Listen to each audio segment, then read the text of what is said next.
Hi, everyone. Vasu VParty here, live with you on Facebook, Instagram, and YouTube. This is the VPartySports Podcast for this Tuesday afternoon, a little bit after 3 o'clock on the East Coast, 12 o'clock on the West Coast. Welcome into this Tuesday afternoon show. What a weekend we had in sports. We had the Daily Post yesterday. We didn't have a show yesterday with Martin Luther King Day. NBA wall-to-wall all morning here on the West Coast, all the way through the evening. The NCAA, the Wildcard game in the NFL, which turned out to be a dud. We'll get to all that in a minute, but want to give you a shout out here. The next show that we'll have is Thursday, 6 o'clock Eastern, 3 o'clock Pacific. We'll preview the whole divisional weekend. The NBA, NCAA, NHL starts to swing into gear about halfway through each of the pro leagues in the NBA, NHL conference play, about 10 games in by the time this weekend rolls through. And then the Daily Post will be at 6 o'clock Eastern, 3 o'clock Pacific, every day weekday, 11 o'clock on the weekends, 8 a.m. on the West Coast. All right. Would love to have your comments on Facebook, Instagram, and Twitter at VPartySports. You can reach me there. If you're looking for sponsorship inquiries for your sports bar, for your restaurant, or your business of any kind, let me know directly. See what we can do with the VParty Sports and a conglomeration of your business as well. We're great at sports bars. People with all their action, their daily fantasy sports, their wagering. You get it all here on the VParty Sports Podcast. All right. Coming up, the NBA, the NCAA, big Martin Luther King days yesterday. The NHL also played all day as well, too. But let's start with the National Football League. Wildcard weekend is over. The Tampa Bay Buccaneers, who were those Tampa Bay Buccaneers last night? They certainly weren't the ones that won the NFC South, although let's face it, the NFC South was not very good, and Tampa Bay won that division at 8-9. It reminded me of the Seahawks winning a few years back, except the Seahawks had the home game, and they trounced to New Orleans. Here, the Dallas Cowboys, who had the better record, they ended up at 12-5, 2 games back of the Eagles in the NFC East, and then the Tampa Bay Buccaneers, as we said, 8-9 in terms of the NFC South. So they match up in Tampa last night, and boy, did Dallas come out on fire. This was not the same Dallas team that played against Washington 2 weeks ago. Tampa Bay got beaten up Monday night versus Dallas. Tom Brady looked awful. A lot of that credited to the Dallas pressure. Offensive line couldn't protect. I knew it was going to be a bad night for Tampa Bay, and I really thought Tampa Bay was going to win this. This is the playoffs. This is the time for Tom Brady to shine. The terrible year that they've had, albeit they were better than the other 3 teams in the NFC South, and Carolina, New Orleans, and Atlanta. Of course, they had a chance to lose out with Carolina playing hot toward the end of the year, but the comeback win against Carolina in Week 17 enabled them to win the division. So that's where they got the home game. Cowboys couldn't catch the Eagles, so they ended up with the 5th seed. A 4-4 record on the year overall during the regular season. But, boy, they came out this week and played like gangbusters. That defensive line, Micah Parsons, the secondary, all over those receivers for Tampa Bay. It ended up being a 31-14 victory for the Cowboys over the Buccaneers. The box score looks like this. Dak Prescott, 4 touchdown passes, only sacked once, 143 rating, 305 yards, 9.2 yards per attempt. Pollard had 77 yards rushing for the Cowboys. He led them. Ezekiel Elliott had 27 yards.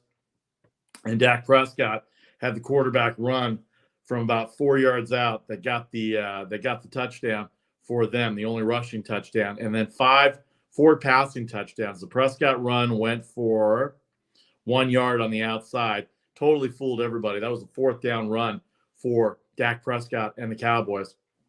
And at the time, it gave them a bigger lead. So 305 yards, 4 touchdowns. They went two to Dalton Schultz, who was wide open down the middle. CeeDee Lamb had one. Michael Gallup, wide open down the right side, had one also.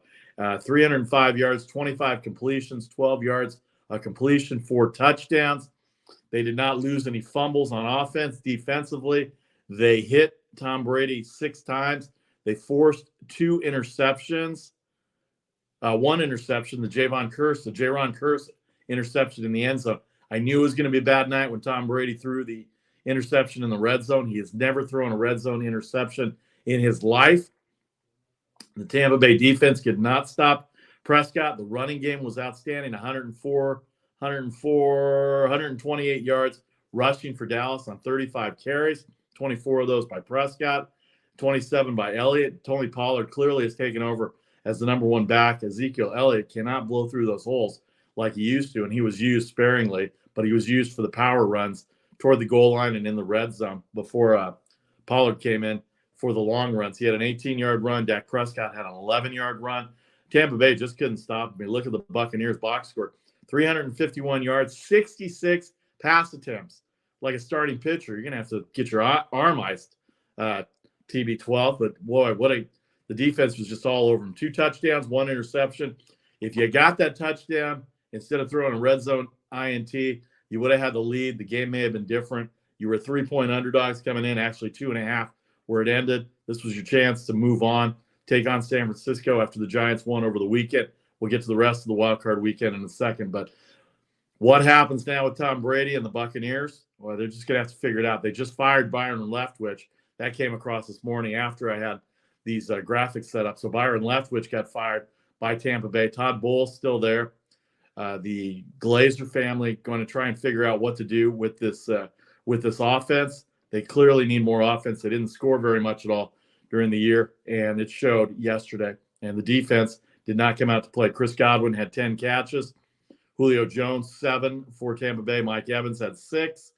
And then Otten, who was really good at tight end, hope they keep him. He's a stalemate for them for the rest of the year. Russell Gage got hurt toward the end. He had 2 catches for 10 yards. He had a concussion and a back injury. He had to be carted off last night when the game was over. About 2 minutes left to go. Rushing-wise, 52 yards on 12 carries for the Tampa Bay Buccaneers. They only ran the ball 12 times, 66 pass attempts for Brady. Defensively, they did not get to Prescott. They did hit him 5 times. They only sacked him once, and that was Vita Vea. Early in the game, Dallas went out on three straight plays, 2 possessions in a row, and he thought that was going to be the impetus for the way the game started. But then for some reason, Prescott started finding his way down the field. Dalton Schultz wide open down the right seam for that first touchdown, and you knew it was going to be bad. And then the missed extra points were the only thing that were bad for Dallas yesterday. 3 missed extra points in a row by Brett Maher. He did get one later. He did kick a field goal. So that's how it ended up in Tampa Bay, 31-14. The final score, it went Schultz for 22, Prescott for 1, Schultz for 11, 3 missed extra points, 18-0. Gallup in the third quarter, 2-yard pass. And then Julio Jones, a 30-yard pass. They didn't convert the 2-point conversion. CeeDee Lamb put it away in the fourth quarter with the 18-yard touchdown. He's wide open. Somehow the defense got lost on that CeeDee Lamb touchdown. And then Cameron Brate got an 8-yard pass from Brady. They converted the 2-point conversion with Mike Evans to end up with a final score of 31-14. They did get the onside kick with 2 minutes to go. They had a chance maybe if they got the onside kick and they had a chance to maybe score a touchdown. Then you never know. It is Tom Brady. It is the GOAT. But they didn't look anything far from great yesterday. Last night, 31-14 in Tampa Bay. The playoffs are all set for the divisional weekend, but let's run through the rest of the wild cards. You see the lines for tonight, the NBA, the NCAA, basketball, the NHL lines as well, too. We'll get to the NFL games in a second, but let's get to the rest of the wild card weekend. The Jacksonville Jaguars on Saturday night, we know they came back from 27-0 down. Lawrence had 4 first-half interceptions. Brady and the Tampa Bay Buccaneers could have used the playbook that Jacksonville had, but they couldn't come back last night. 31-30, Riley Patterson, the game-winning field goal from 36 yards out. In that game, Justin Herbert had 273 yards, 1 touchdown. Lawrence was 288, 4 touchdowns and 4 interceptions. A second half that was unbelievable. By the way, Mike Lombardi, not Mike Lombardi, what's his name? Joe Lombardi, the offensive coordinator, the great-grandson of Vince Lombardi, he was fired as well by the Los Angeles Chargers this morning as well, too, or yesterday morning, for not being able to develop Herbert or being able to advance his talent. Justin Herbert has a lot of talent, and that second half did not show any of that talent. Jacksonville was allowed to come back. Evan Ingram had 7 catches for 93 yards. Kirk had 8 for 78. Zay Jones, 8 for 74. 3 for 29 for Marvin Jones. All 4 of them scored the touchdowns, 1 each. Ingram, Kirk, Jones, and and Marvin Jones Jr., Zay Jones and Marvin Jones Jr. Chargers, they had a big first half. 2 touchdowns by Eckler, 1 receiving touchdown by Everett, 24-0. At that point, Gerald Everett, the tight end, 6 catches, 109 yards. Keenan Allen went off in the first half, but they couldn't stop him. But they stopped him in the second half. 6 catches, 61 yards total. Only 25 completions for Justin Herbert. They ran 23 times for 67 yards. Eckler with the 2 touchdowns. Kelly had 20 yards. Justin Herbert had 3 rushes for 12 yards. The kick return game took a little bit of a backward step with DeAndre Carter being injured for the game, and that hurt their wide receiver. That hurt their passing game as well, too. Defensively, Asante Samuel was outstanding. 3 interceptions for 20 yards. Drew Tranquill, the first interception of the game, was on a deflected pass, double deflection, double doink, as they say, off a helmet, off of a hand. And Tranquill had it, and that gave the Chargers a 7-0 lead on the way to their 27-0 lead in the first half. But Jacksonville comes back and wins 31-30 over LA. The Chargers are eliminated, and Jacksonville moves on. San Francisco 49ers, they were down 17-16 at the half. Little nerves for Brock Purdy, the rookie quarterback, is now 6-0, 1-0 in the playoffs, 3 touchdowns passing, 1 rushing touchdown. McCaffrey, 119 yards rushing. Samuel, 6 catches, 133 yards with 1 touchdown. That 74-yard touchdown. The defense had 3 sacks and 1 interception. The interception was by Diamador Lenoir. 1 interception. That was late in the game when the game was already decided. But here's what the box score showed for the 49ers. Did not do very much in the first half. They got off to a 10-0 lead. But Seattle came back and give Pete Carroll, Geno Smith, what a year he's had, and DK Metcalf and Lockett, and they just didn't have the running game. But Purdy, 332 yards once he got going in the second half. 3 touchdowns, 1 rushing touchdown, 4 carries for 16 yards. McCaffrey had 119 yards. There's your key, Dallas. Stop McCaffrey, and then the other weapons fall in line. Samuel had 32 yards rushing as well, including a 22-yard run. Mason had 12 yards. Elijah Mitchell came back, 9 carries for 2 touchdowns. Receiving-wise, Mitchell and McCaffrey each got a touchdown out of the backfield, and then Deebo Samuel, 74-yard touchdown in the second half, started the 49er comeback and actually kept it going. 6 catches, 133 yards. Ayuk had a 31-yard pass play, 3 carries, 3 catches, 73 yards as well there too. Nick Bosa recovered a fumble. They hit Russell Wilson twice. They didn't really get to him very much. They sacked him 3 times. 2 by Omenihu, and then 1 by Eric Armstead. The fumble, he caused the fumble that Bosa recovered. They were able to go in and score. So there you have it, the 49ers and the Seahawks, 41-23, Seattle. Seattle loses to San Francisco. They got in thanks to the Detroit Lions winning. Would have been different if Green Bay had come in. Not sure how they would have done against the 49ers, but a different scenario set up for the 49ers and Packers. Geno Smith, 253 yards, 2 touchdowns, an interception. Walker, 63 yards. Smith was second in Dallas, and 13 yards. DJ Dallas, 13 yards, 104 yards rushing, and a touchdown. Metcalf was outstanding, 10 catches, 136 yards. But after that, it was Lockett for 6 carries, 6 catches, 39 yards. But they kept everybody in front of them, did the 49ers defense. 253 yards passing. They lost the fumble. That was the Geno Smith fumble late in the game that Bosa recovered, turned it into a touchdown. Defensively, they just got run over in the second half. No other way to say it. Punt returns, no punt returns for them. Jason Myers made a 56-yard field goal that gave them their last lead, 17-16 at the half. All right, so that's your Saturday wildcard results. The Jacksonville Jaguars, the San Francisco 49ers, they'll move on. Who else is in the wild card? Who else is in the wild card game Sunday, and who else is moving on? We'll have that story for you in about 30 seconds as the VPartySports Podcast continues for this Tuesday afternoon. Welcome in on Facebook, Instagram, YouTube, and Twitter. Love to see your comments. Look forward to hearing from you as well. You see the lines going across for Tuesday's action. We'll have our best bet segment for you as well. I'm Vasti Vadaparty. This is the VPartySports Podcast. We'll be back in 30 seconds with the rest of the NFL Wildcard Weekend.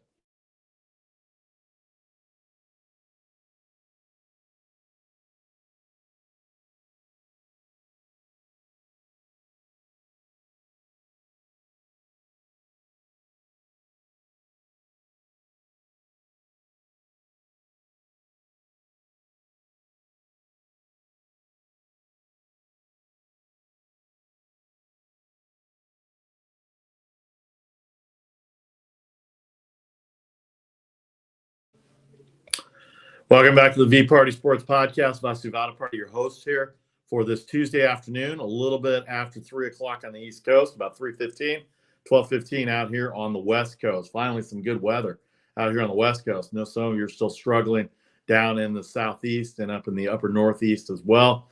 But we've got football weather going on this week. The Wildcard weekend took place.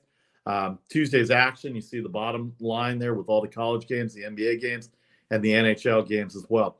Jacksonville and San Francisco on Saturday win and advance into the divisional round. Who else went in? Well, let's start with the Buffalo Bills. Coming off their high after DeMar Hamlin recovers, flew back to Buffalo, watched the game from home. Might be at the game this weekend against Cincinnati. Don't want to give it away yet, but we don't know if he's going to be there or not, but what a lift that would be. The game against the Dolphins, a lot closer than a lot of people thought.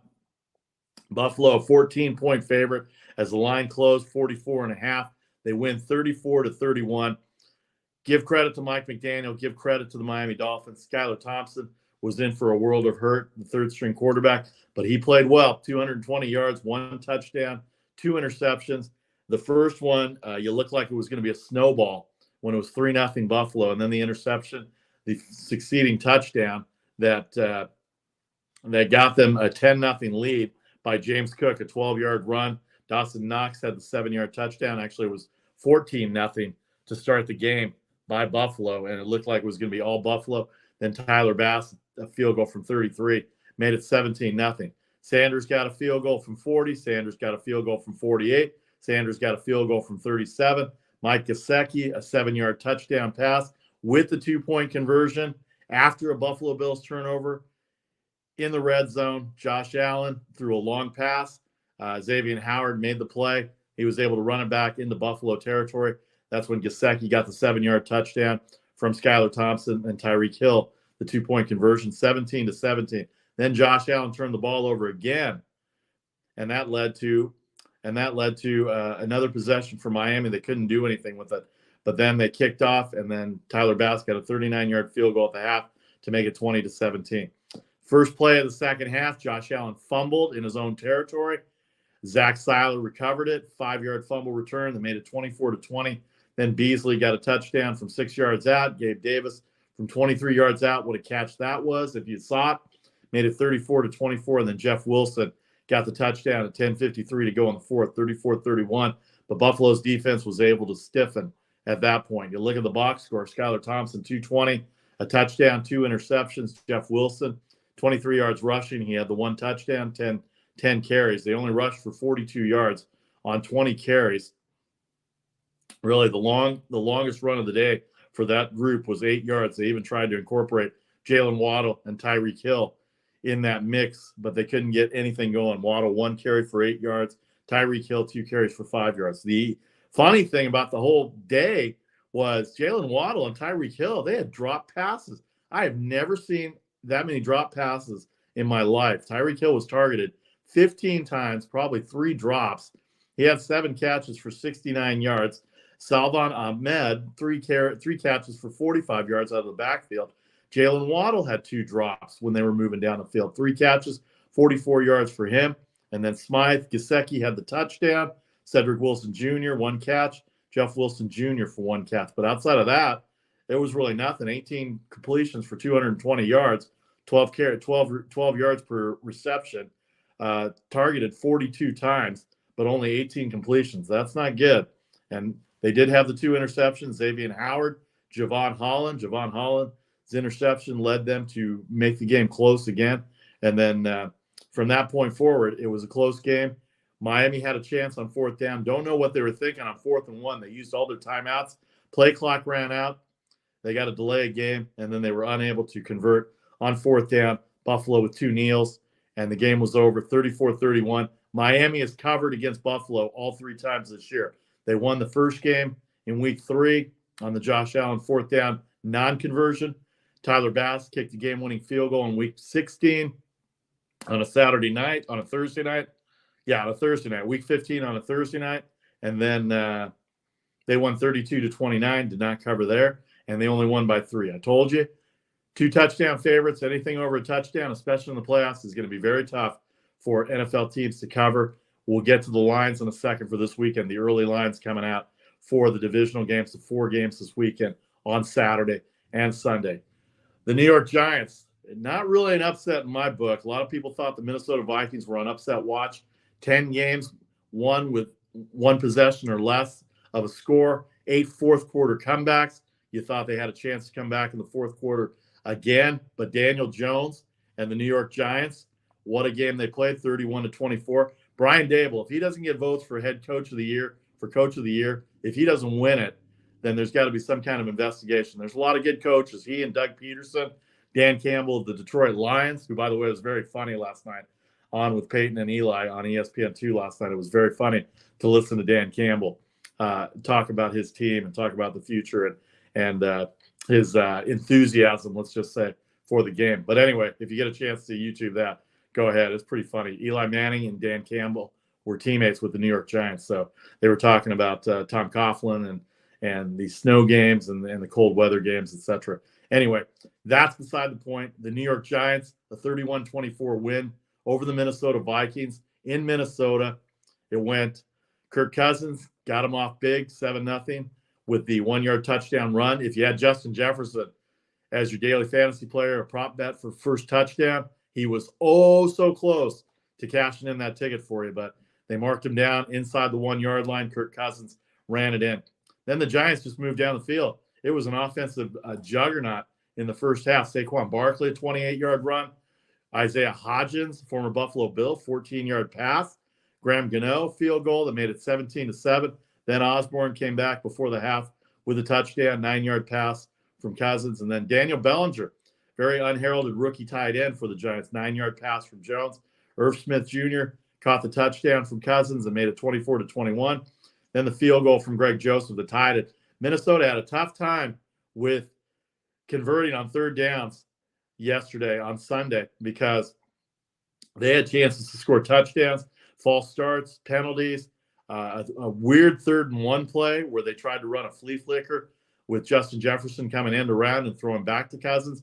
A 3-yard loss forced them to punt. They had already been moving the ball. If they had gone down and scored there, it would have been something else. And then Saquon Barkley used all of his strength for a 2-yard run for the game-winning touchdown. Giants had to hold off the Vikings. 4th and 8 play. Cousins only goes 5 yards. The pressure got to him a little bit.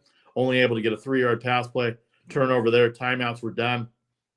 And the Giants move on as the 6th seed. Although a lot of people, again, like I said, myself included, thought that this was going to be not so much of an upset if the Giants did beat Minnesota, which they did. Going inside the numbers now with the Giants and the Minnesota Vikings, Daniel Jones, 301 yards passing, 78 yards rushing, 2 passing touchdowns, 15-yard run for his longest run. Isaiah Hodgins has become the number 1 guy, 8 catches, 105 yards. The touchdown from 18 yards out. Darius Slayton, 4 catches for 88 yards, including a long of 47 yards. Barkley had 5 catches out of the backfield and really came close to scoring a touchdown as well, too. Bellinger had the other touchdown, 2 catches for 17 yards. Field goals, it was they lost a fumble. They fumbled, but they did not lose it. So they were able to hold on to the ball as well, too. And field goals, let's see what we got here. Field goals, the kicking game was good.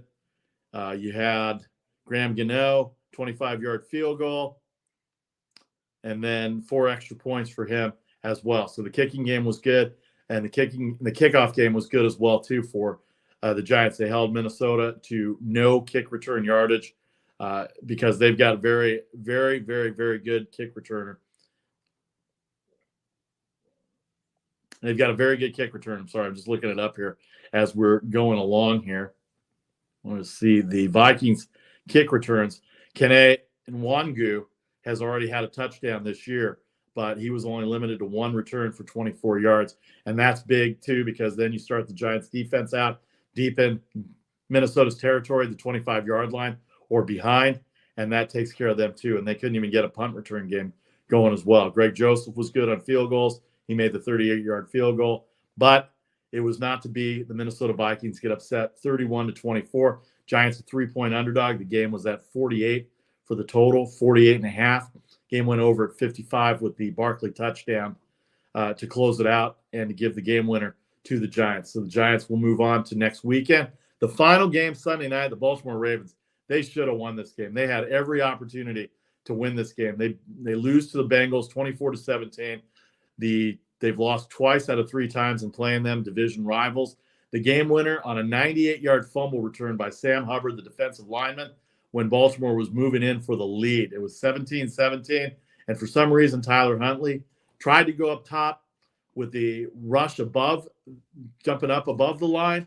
Don't know how he was going to accomplish that. Looked like the running backs and the wide receivers, tight ends that were behind were going to push him from behind, but he went up high, and so they couldn't push him. The ball got knocked out, ended up in the hands of Hubbard, and before you know it, the big defensive lineman was chugging his way down, I say. 98 yards the other way for the go-ahead touchdown. Baltimore was +8 in this game. You figured that may do it for Baltimore, because if the Bengals get the ball again, they're moving the ball pretty well all day, but the Ravens defense was outstanding. They were able to hold Cincinnati to 24 points, 17 points on offense to 7 by Sam Hubbard. We go inside the numbers with the Bengals and the Ravens. Tyler Huntley, 226 yards, 2 touchdowns, 1 interception. J.K. Dobbins, 62 yards. Huntley had 54 yards. Gus Edwards had 39 yards. They didn't rush for any touchdowns. 155 yards rushing against the Cincinnati defense. I don't think they're going to worry too much about Buffalo rushing the ball on them, but you got to watch out for Josh Allen. When he's carrying the ball, that's a load. Mark Andrews, 5 catches, 73 yards.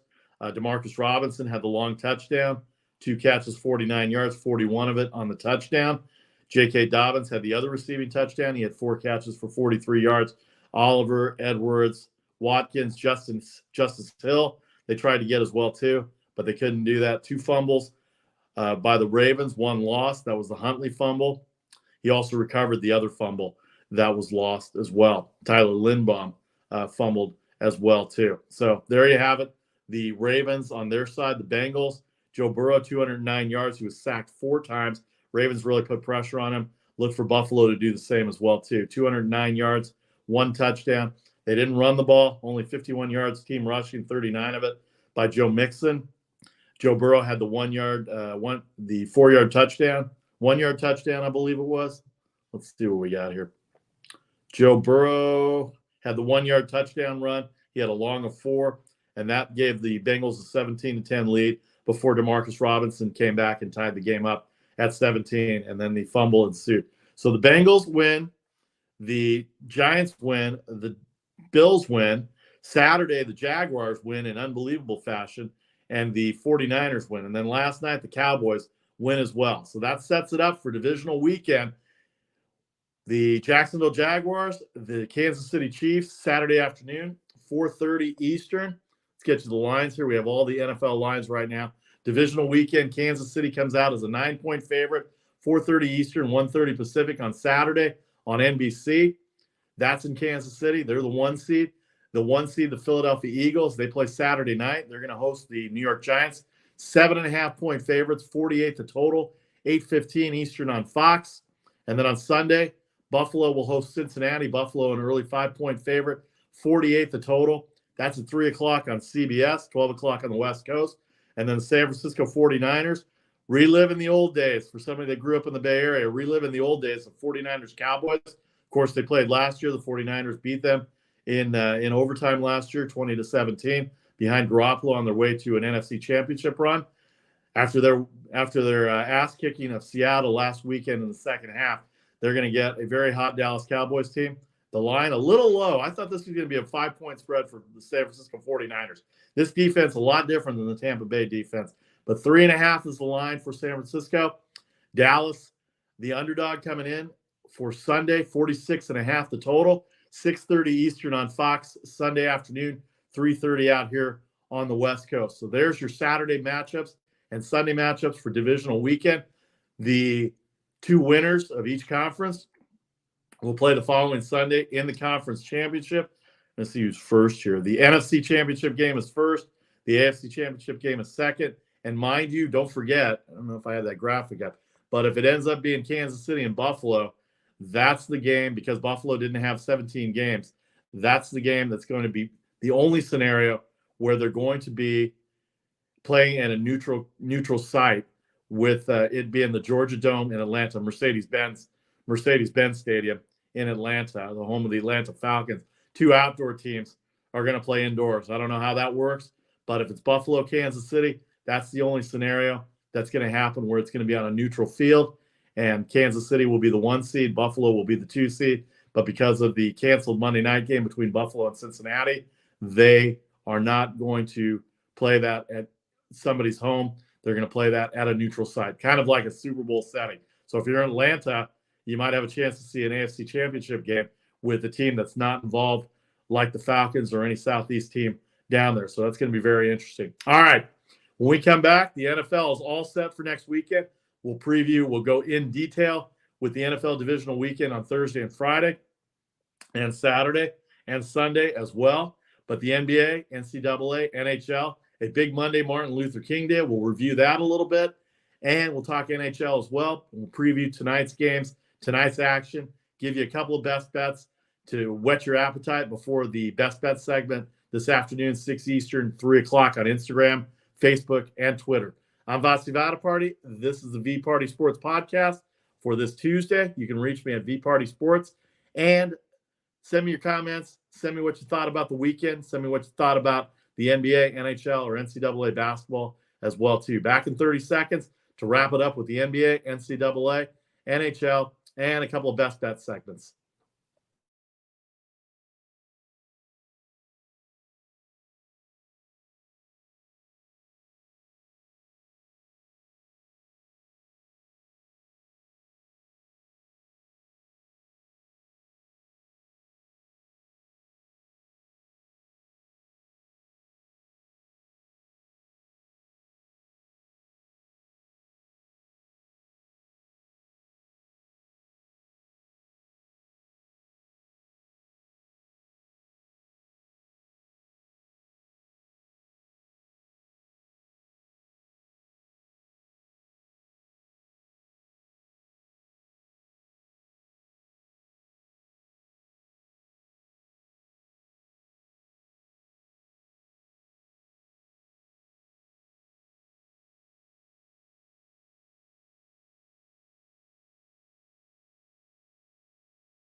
Welcome back to the VPartySports Podcast for this Tuesday afternoon, about half past the hour on the East Coast, 3 o'clock, 3:30 on the East Coast, 12:30 here on the West Coast.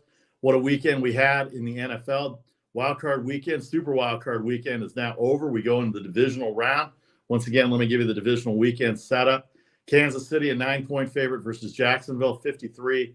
The total, Jacksonville beat the Chargers in comeback fashion Saturday night.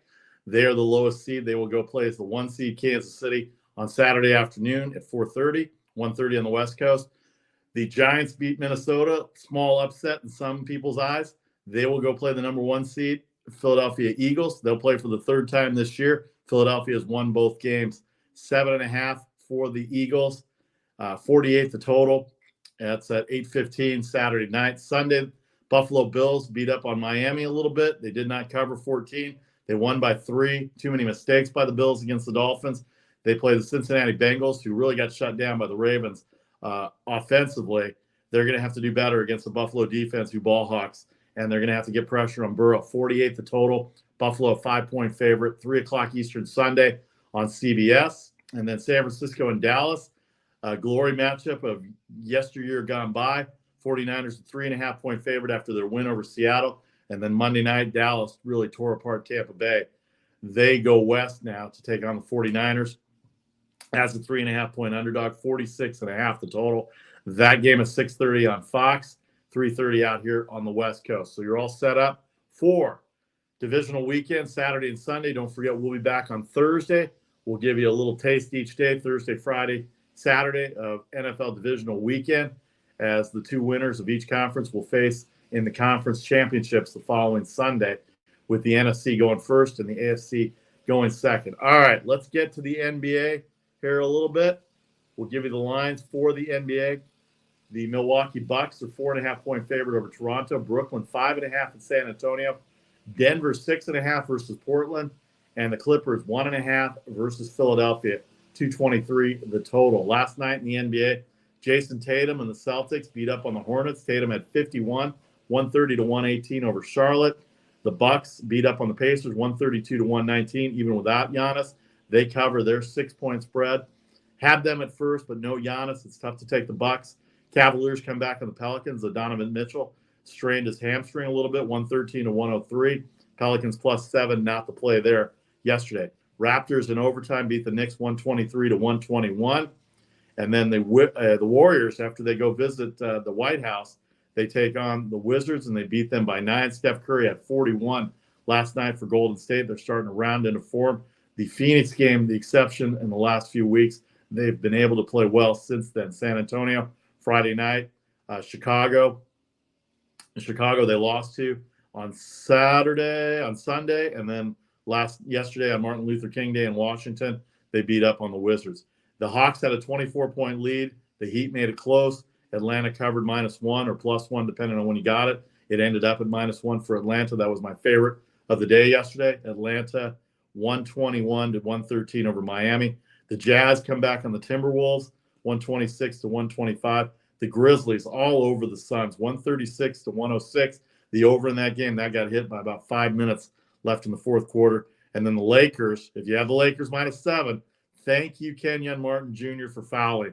With a 6-point lead and 6 seconds to go, LeBron James, of all people, hits 2 free throws. They win by 8. They cover the 7 or 7.5. The game goes way over, 272. That was one of my picks yesterday. In fact, let me give you the scenario for Monday, the new week 3 of the year. 0-1 in the NFL, 4-2 in the NBA, 1-3 in college basketball, 2-0 in the NHL. We'll hit college basketball in a second, but overall 7-6 for the day. Last week ended up at 54-36. That's about 60%. In fact, that's right on 60% for the week. Overall, about 58% so far. But the goal is to get higher than that, move your way up to the 65 to 70 percentile deal. College basketball has been tough to start. In fact, let's get to college basketball here a little bit. In the ACC, we've got a few games going on tonight. Notre Dame, a 5-point favorite over Florida State. North Carolina, 14-point favorite over BC. North Carolina State, 6-point favorite at Georgia Tech. And Wake Forest, a 3-point favorite against Clemson Saturday. Monday, Miami barely beat Syracuse. They were a 7-point favorite, 82-78 the final there. Saturday, NC State in overtime over Miami. So Miami had a big weekend this weekend. North Carolina all over Louisville. Pitt beat Georgia Tech. They're very good in the ACC. Keep an eye on Pitt as the ACC conference goes on. Virginia did not cover 10 against Florida State. They won by 9 against the Seminoles. Clemson, a 1-point underdog against Duke. Duke is not as good as they were the last few years. Clemson's very good. They beat Duke in comeback fashion on Saturday evening. Syracuse did not cover 5.5 against Notre Dame. Notre Dame 78-73. Syracuse over Notre Dame. Wake Forest 85-63 over Boston College. So there you have it for the ACC. Moving on to the American, we've got one game in the American. It's Houston at number 1 in the country, a 10.5-point favorite at Tulane, 145.5 the total. Tulane, very good. Recapping the weekend, Memphis beat Temple 61-59, and South Florida over East Carolina as an underdog, 81-70. The Big Ten, one game today is Wisconsin and Purdue. Wisconsin, a 3.5-point favorite, 129.5 yesterday. In the Big Ten, Purdue came out with a victory against Michigan State. Illinois, a big win over Minnesota, 78-60. Sunday, 3 games. Michigan beat up on Northwestern, covered that game. Rutgers covered Ohio State, 68-64, and Maryland loses to Iowa. Saturday, Wisconsin got blown out by Indiana, 63-45 in that game. Wisconsin, a 5-point underdog, did not have one of their big guys there. Big 12, Kansas, 1.5-point favorite at Kansas State. That's a big rivalry. Kansas and Kansas State, both teams playing well. Number 2 versus number 13. Kansas State got beat up on Saturday by TCU, 82-68. Oklahoma, 1-point win over West Virginia. Kansas, 62-60 over Iowa State. Iowa State covered +7. Oklahoma State got beat up by Baylor. This is the first week Baylor has not been in the top 25 since 2013. 365 weeks, 365 weeks, I think I read, where Baylor has not been in the top 25. And then Texas got a 2-point victory over Texas Tech. They did not cover. So Kansas at Kansas State, Iowa State hosting Texas, a 2.5-point favorite there. And then Texas Tech -2 versus Baylor. That's in the Big 12. Big East, only one game. Creighton, a 7-point favorite at Butler yesterday in the Big East. Villanova, only a 4-point win over Georgetown. Georgetown still hasn't won a conference game in nearly 16 months, and it's been very tough on them, but they cover the 14.5 against Villanova, who has not played well this year to begin with, but they were able to get the win in comeback fashion. They were down 6 at one point to Georgetown late in that game. Sunday, UConn got upset by St. John's, a 14-point favorite, 85-74, and then Xavier, a 3.5-point favorite over Marquette. Marquette had a chance to win that game. They had a 9-point lead. They lose 80-76. Not good for me there. And then Saturday in the Big East, DePaul loses to Seton Hall. That was a push, +4 for DePaul, 71-67. And then Creighton, 73-67 over Providence on Saturday as well. So there you have it. Providence with the cover against Creighton. I believe Creighton was a 7-point favorite in that game. 7.5-point favorite. Providence stayed within the 7 points and did cover. Tuesday, we got the one game, Creighton at Butler. Butler just beat Villanova Friday night. 79-71. So there's your Big East. There's your Big East action. The MAC Conference, Buffalo and Bowling Green. Buffalo, 6.5-point favorite. Miami of Ohio, 7 over Northern Illinois. Akron, a 9-point favorite at Central Michigan. The Ball State, 9.5 at versus Western Michigan. Kent State, 13.5 at Eastern Michigan. And Toledo, a 9-point favorite versus Ohio University. The Mid-American Conference, the MAC, 6 games. Saturday, Bowling Green lost to Western Michigan. Miami of Ohio lost to Ball State. Central Michigan in overtime over Buffalo. Buffalo was favored in that game. And Toledo over Northern Illinois. Not a lot of action, not a lot to talk about in the MAC, but just want to make you aware this is one of the conferences we follow. Kent State right now leads the top at 4-0, and Ball State at 3-1, Akron at 3-1. Those are your top 3 teams in the Mid-American Conference. The Missouri Valley Conference, very underrated conference, has a couple of games going today. Valparaiso, a 3-point favorite over University of Illinois Chicago. Southern Illinois, who leads that conference, they are very good. They're 6-2 along with Belmont and Indiana State, who lost over the weekend. They're all 6-2 fighting it out in the Missouri Valley Conference. Belmont, a 7-point favorite versus Murray State. 143 the total. Murray State at 5-3 in the conference. They just moved into the conference, both Belmont and Murray State. But it's a very interesting scenario for the Missouri Valley Conference. They're a very underrated conference. Sunday, Missouri State held off Indiana State, one of the big wins for Missouri State on Sunday. And then Saturday, Murray State with a big win, Valparaiso big win, Belmont by 4 over Northern Iowa. They covered the 3. Belmont's very good. I've had them twice in my best bet section, so keep an eye out on Belmont as we get closer to February and March. Southern Illinois over Illinois State. They lead the conference. And then Drake by 25 over Bradley. Drake's very good as well, too. Drake right now is 5-3. They're a game back in the Missouri Valley Conference. So not a lot. We don't talk a lot about the Missouri Valley Conference, but just wanted to give you a heads up that they're part of the deal here in terms of wagering and action. And, hey, all games pay 110, as I always tell people. So it doesn't matter who you take. It could be the number 1, number 2, or it could be number 125 against number 126. The Mountain West Conference, a few games today. Boise State, 5.5 over UNR. Utah State, 7 over UNLV. Air Force, 4.5 versus Wyoming. And New Mexico, a 10-point favorite versus my Spartans, San Jose State. That game will be 9 o'clock on Fox Sports 1 tonight. That's part of a doubleheader that Fox Sports 1 has. Creighton and Butler will be the first game of that doubleheader. But the Mountain West, Saturday, Colorado State covered a 5.5 against UNLV with a win in overtime. Air Force beat Fresno State by 3 in a low-scoring game.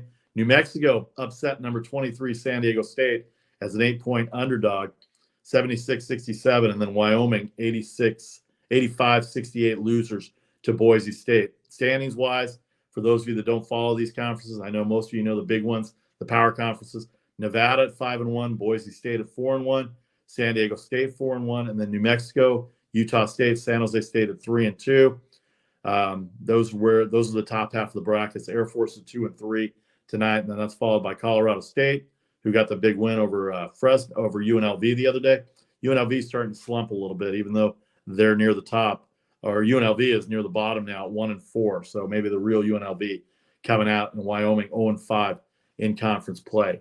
All right, the SEC, the last conference we'll hit, is like this. The SEC has 4 games tonight. Good matchups. Mississippi is a 6-point favorite at South Carolina, 129.5. Tennessee, who lost to Kentucky at home, is an 11-point favorite, got upset by the Wildcats at home. 6-point favorite at Mississippi State. Alabama, 8.5-point favorite versus Vanderbilt at Vanderbilt. Alabama may be the best team in the country. Right now, they are number 4 in the rankings, 154.5 the total. And Kentucky, 11-point favorite versus Georgia, 133.5. Georgia just came up with a big victory. They beat Ole Miss on the road, 62-58 as an underdog. Told you about the Kentucky-Tennessee game. Vanderbilt upset Arkansas, 97-84. Florida ended up covering. They were down big to Missouri to start, but they ended up covering 73-64 over Missouri. Alabama by 40 over LSU, 106-66. Texas A&M by 41 over South Carolina, and then Auburn, a 6-point victory against Mississippi State. Don't foul at the end of the game when you're trying to cover 7.5 points. I know that doesn't matter to them, but that was my game, 7.5 points. Auburn gave up 2 free throws at the end and could not do anything about it. 69-63, the final score, Auburn over Mississippi State. So there's your college basketball for Tuesday. Let's hit the hockey here a little bit before we get out of here.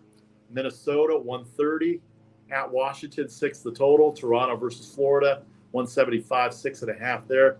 Winnipeg, 255 at Montreal, 6 the total. Philadelphia and Anaheim, 205 for Philadelphia, 6 there. 210 for Nashville versus Columbus, 6.5. Buffalo, 180 at Chicago, 6.5 there. Detroit, 130 at Arizona, 6 there. Edmonton, 180 versus the Red Hot Kraken, though they lost yesterday at home to Tampa Bay. Back-to-back nights for Seattle, 6.5 the total. The home teams are favored by 125. Net difference in goals, that's your grand salami, is at 50.5 for the number of games that are there. That sounds about right. 1, 2, 3, 4, 5, 6, 7, 8. 8 games, 50.5 your grand salami. Total number of goals, either pick over or under in terms of that. All right, so that's your NHL. Monday, we go back a little bit on Monday, a full schedule. Boston's red hot. They shut out Philadelphia. Florida Panthers beat Buffalo 4-1. Avalanche 6-3 over the Red Wings. New Jersey Devils, they are red hot. They got a goal with 9 seconds left to tie the game, and then won in the shootout, 4-3 over the Sharks. Told you about the Lightning and the Kraken. Lightning 4-1 over Seattle. 2 empty net goals with the difference in that game for the bigger difference. Stars 4-0 over Vegas.